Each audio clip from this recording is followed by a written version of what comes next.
യഥാർത്ഥ ജനവിധിയാണ് നമ്മളൊക്കെ കാത്തിരിക്കുന്നത്. ഞങ്ങളും കാത്തിരിക്കുന്നതാണ്. അപ്പോൾ ഈ പ്രവചനങ്ങൾക്കപ്പുറത്തേക്ക് രാജ്യത്തെ ജനത ഉചിതമായൊരു തീരുമാനമെടുത്തിട്ടുണ്ടാവും എന്നുള്ള പ്രതീക്ഷ തന്നെയാണ് ഇപ്പോഴും ഉള്ളത്. ഈ സർവേ ഫലങ്ങൾ പല സംസ്ഥാനങ്ങളെ സംബന്ധിച്ചിടത്തോളം ആയിട്ട് ഞങ്ങളുടെ ഒരു കണക്കൂട്ടിൽ വെച്ച് തോന്നുന്നില്ല. പല സ്റ്റേറ്റിലും കോൺഗ്രസിൻ്റെ പെർഫോമൻസിനെ സംബന്ധിച്ച് അവർ പ്രഡിക്റ്റ് ചെയ്തതിനേക്കാളും വ്യത്യസ്തമായി കൂടുതൽ മുന്നേറ്റം ഉണ്ടാക്കാൻ കോൺഗ്രസിന് കഴിയുമെന്നാണ് ഞങ്ങളുടെ അവസാന റൗണ്ട്. പിന്നെ ഇന്ത്യ മുന്നണിക്ക് കഴിയുമെന്നുള്ളതാണ് ഞങ്ങളുടെ അവസാന റൗണ്ട് കണക്കൂട്ടൽ. ഇനിയിപ്പോൾ എന്തായാലും മണിക്കൂറുകൾ മാത്രമാണുള്ള ബാക്കി. അപ്പം 4-ാം തീയതി കഴിഞ്ഞിട്ട് നമുക്ക് പ്രതികരിക്കാം. അതല്ല, ഒരിക്കലും തോന്നുന്നില്ല. കേരളത്തിൽ BJPക്ക് 3 സീറ്റ് വരെയൊക്കെ പ്രവചിക്കുന്ന അതാണ് അവരുടെ ഒരു പാറ്റേൺ എങ്കിൽ ആ പാറ്റേൺ തന്നെയാവും രാജ്യമെമ്പാടും സ്വീകരിച്ചിട്ടുണ്ടാവുമെന്ന് അറിഞ്ഞുകൂടാ. അപ്പോൾ അതങ്ങനെ അത്ര ഒരു ഫിറ്റിംഗ് ആയിട്ട് തോന്നുന്നില്ല. ഞങ്ങൾ യഥാർത്ഥ ജനവിധിയെ കാത്തിരിക്കുന്നു. അത് വ്യത്യസ്തമായിട്ടൊരു ചിത്രമായിരിക്കും രാജ്യത്ത് നൽകുക എന്ന് പ്രതീക്ഷിക്കുന്നു.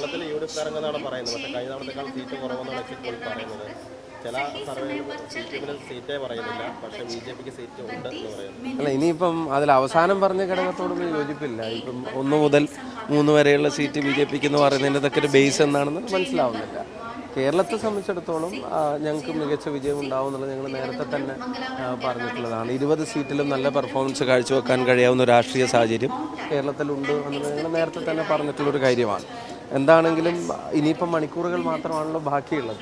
അപ്പം അത് കഴിയുമ്പോൾ ഔദ്യോഗികമായിട്ട് വരും. അപ്പം നമുക്ക് പറയാം. അതെ 20-ൽ 20 കിട്ടാവുന്ന സാഹചര്യമാണുള്ളത്. അതിലേക്ക് എത്തിക്കാൻ കഴിയുമെന്ന് തന്നെയാണ് പ്രതീക്ഷിക്കുന്നത്.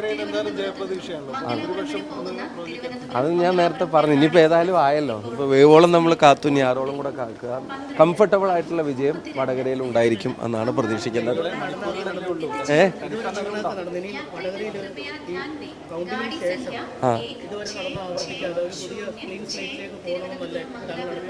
ഉറപ്പായിട്ടും അത് അങ്ങനെ ആഗ്രഹിക്കുക തന്നെയാണ്. എല്ലാവരും അങ്ങനെ ആഗ്രഹിക്കുക തന്നെയാണ് വേണ്ടത്. ഇലക്ഷൻ്റെ പേരിൽ വിഭാഗീയതയും പിന്നെ സംഘർഷങ്ങൾ ഉണ്ടായി കാണാൻ ആഗ്രഹിക്കുന്നവരല്ല വടകരയിലെ ജനങ്ങളും ഞങ്ങളാരും. വടകരയിൽ സമാധാനപൂർണ്ണമായിട്ട് തെരഞ്ഞെടുപ്പ് നടക്കണം എന്നുള്ളതാണ്. തെരഞ്ഞെടുപ്പിന് ശേഷമുള്ള കാര്യങ്ങൾക്കും അതുകൊണ്ടാണ് പല കാര്യങ്ങളും ഞങ്ങൾ മുന്നോട്ട് വെച്ച പല പരാതികളും പോലീസ് തീർപ്പ് കൽപ്പിക്കാഞ്ഞിട്ട് പോലും പോലീസിൻ്റെ അത്തരം ഇനീഷ്യേറ്റീവ്സ് ഉൾപ്പെടെയുള്ള കാര്യങ്ങളോട് ഞങ്ങൾ സഹകരിക്കുന്നത് നാടിൻ്റെ സമാധാനത്തെ ഓർത്തിട്ടാണ്. അപ്പോൾ ആ സമാധാനത്തെ കെടുത്താനുള്ള ഏറ്റവും ഹീനമായ മാർഗം ചില വ്യാജ സൃഷ്ടികളാണ്. ആ വ്യാജ സൃഷ്ടികളുടെയും നിർമ്മിതികളുടെയും പിന്നിൽ ആരാണെന്ന് പോലും അന്വേഷിച്ചാൽ എളുപ്പത്തിൽ കണ്ടെത്താവുന്ന പോലീസിൻ്റെ മെല്ലപ്പോക്ക് ഉൾപ്പെടെയുള്ള കാര്യങ്ങൾ അറിഞ്ഞിട്ടും സമാധാനത്തിന് വേണ്ടിയുള്ള ശ്രമം എന്ന നിലക്കാണ് UDFും RMP ഉൾപ്പെടെയുള്ള സംവിധാനങ്ങളൊക്കെ അതിനോടൊക്കെ സഹകരിക്കുന്നത്. അതിൻ്റെ അർത്ഥം ഞങ്ങളത് ആഗ്രഹിക്കുന്നു എന്നുള്ളത് തന്നെയാണ്.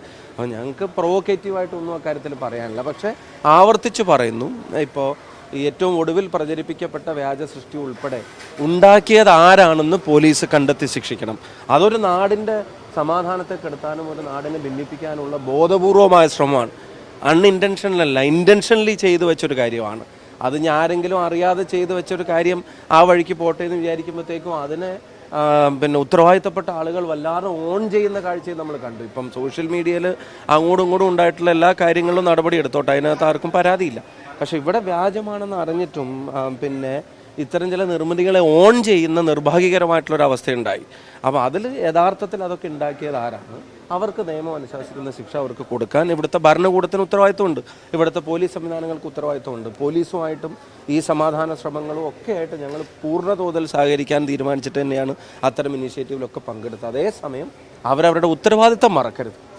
അതങ്ങനെ അത് സാരമില്ല, ഇനിയിപ്പോൾ അതൊക്കെ കഴിഞ്ഞല്ലോ എന്ന് പറയാവുന്നൊരു ശ്രമമായിരുന്നില്ല അവിടെ ഉണ്ടായത്.